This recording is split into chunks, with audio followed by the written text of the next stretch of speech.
पहले चैप्टर में आज हम समझेंगे खगोलीय मात्रक, पारसेक एवं प्रकाश वर्ष। यह तीनों ही जो मैंने मात्रकों के नाम लिए, यह मीटर से बड़े मात्रक हैं। तो सबसे पहले समझेंगे प्रकाश वर्ष।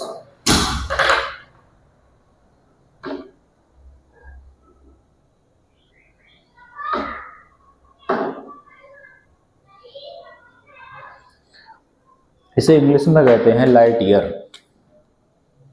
प्रकाश को बोलेंगे लाइट और वर्ष को बोलेंगे ईयर। प्रकाश एक वर्ष में जितनी दूरी तय करता है, इसे संशोधित किया जाए तो निर्वात में प्रकाश एक वर्ष में जितनी दूरी तय करता है उसे प्रकाश वर्ष कहते हैं। इसकी जो वैल्यू है वो अगर निकाली जाए तो एक प्रकार की ये डिस्टेंस है, तो दूरी बराबर चाल गुणा समय। चाल प्रकाश की चाल 3 × 10⁸ समय एक वर्ष। एक वर्ष एक लिखेंगे, वर्ष में दिन होते हैं 365 और दिन में घंटे होते हैं 24 और 24 घंटे को सेकंड बनाएंगे तो मल्टीप्लाई करेंगे 3600 से। तो ओवरऑल सभी की जब मल्टीप्लाई होगी तो सॉल्व करने पर आता है 9.46 10⁻15 मीटर। तो ये जो डिस्टेंस होगी, ये डिस्टेंस कहलाती है एक प्रकाश वर्ष। अब जानते हैं मीटर से बड़ा मात्रक है दूसरा खगोलीय मात्रक। ये क्या है? तो खगोलीय मात्रक को हम कैसे डिफाइन करें? ये सूर्य है, ये पृथ्वी है जिस पर हम रहते हैं। तो पृथ्वी से सूर्य तक की जो दूरी होती है, जिसे हम नीली लाइन से दिखाया है, इस दूरी को ही खगोलीय मात्रक कहते हैं। तो पृथ्वी से सूर्य तक की दूरी क्या कहलाएगी? खगोलीय मात्रक। इंग्लिश में कहलाएगी एस्ट्रोनॉमिक यूनिट, तो संक्षेप में इसको AU। इसकी वैल्यू निकालने के लिए हमने फॉर्मूला लिखा, ये भी एक प्रकार की दूरी है, डिस्टेंस है। तो हमने लिखा दूरी बराबर चाल इंटू समय। चाल प्रकाश की चाल, प्रकाश की चाल होती है 3 × 10⁸ मीटर पर सेकंड और समय सूर्य से पृथ्वी तक प्रकाश को आने में लगभग 8 मिनट लगते हैं। तो 8 मिनट और मिनट को सेकंड में बदलेंगे तो गुणा 60। इसकी मल्टीप्लाई की जाएगी तो सॉल्व होने पर ये वैल्यू आती है 1.49 10⁻11 मीटर। तो ये जो डिस्टेंस आई हमारी, ये डिस्टेंस कहलाती है खगोलीय मात्रक। तो लगभग इतनी दूरी सूर्य और पृथ्वी के बीच की है। ये जो वैल्यू प्राप्त की जाती है, ये बाई कैलकुलेशन प्राप्त की जाती है, डायरेक्ट मेजरमेंट इनका नहीं होता, ये इनडायरेक्ट मेजरमेंट कहलाता है। ये अन्य तीसरी बड़ी डिस्टेंस है पारसेक। तो पारसेक को कैसे डिफाइन किया गया? ये पृथ्वी दीर्घवृत्ताकार कक्षा में सूर्य के चारों ओर घूमती है। इसकी कक्षा गोल नहीं होती है, कुछ अंडाकार होती है, ऐसा केपलर ने पाया था।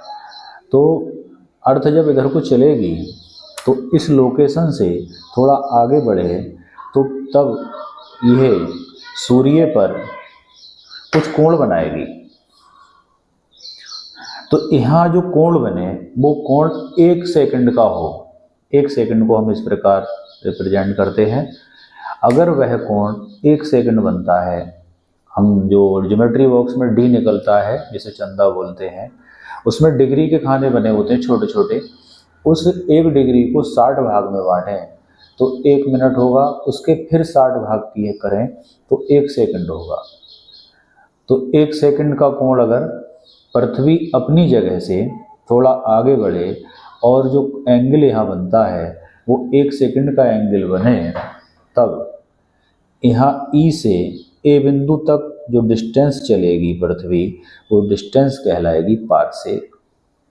तो पारसेक पृथ्वी द्वारा चली गई वह दूरी है जिसमें पृथ्वी सूर्य के बिंदु पर 1 सेकंड का कोण बनाती है। तो यहाँ से यहाँ तक की डिस्टेंस क्या कहलाएगी? पारसेक कहलाएगी। एक पारसेक की जो वैल्यू है वो लगभग आती है 3.08 इंटू 10⁻16 मीटर।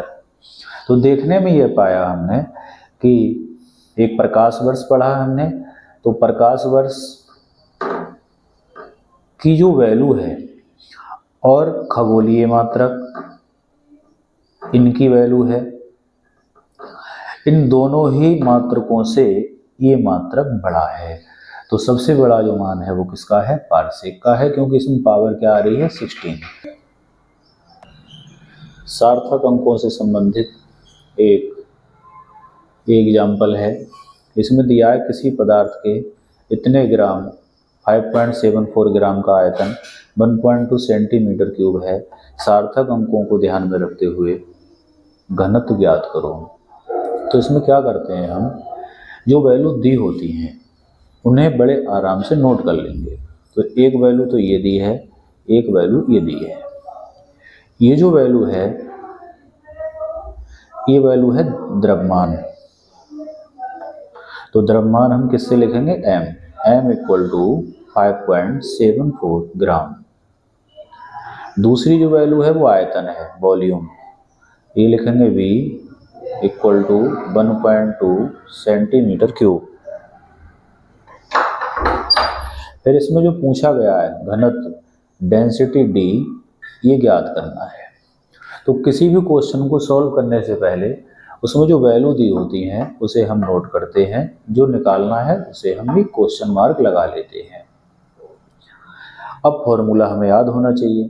तो डेंसिटी या घनत्व का फॉर्मूला होता है द्रव्यमान बटे आयतन, मास अपॉन वॉल्यूम। तो m अपॉन v, m की वैल्यू 5.74 और v की वैल्यू 1.2। ये 2 अंक पहले पॉइंट है, ये 1 अंक पहले, तो यहाँ 0 लगाकर पॉइंट से पॉइंट हट जाएगा। 120 और 574।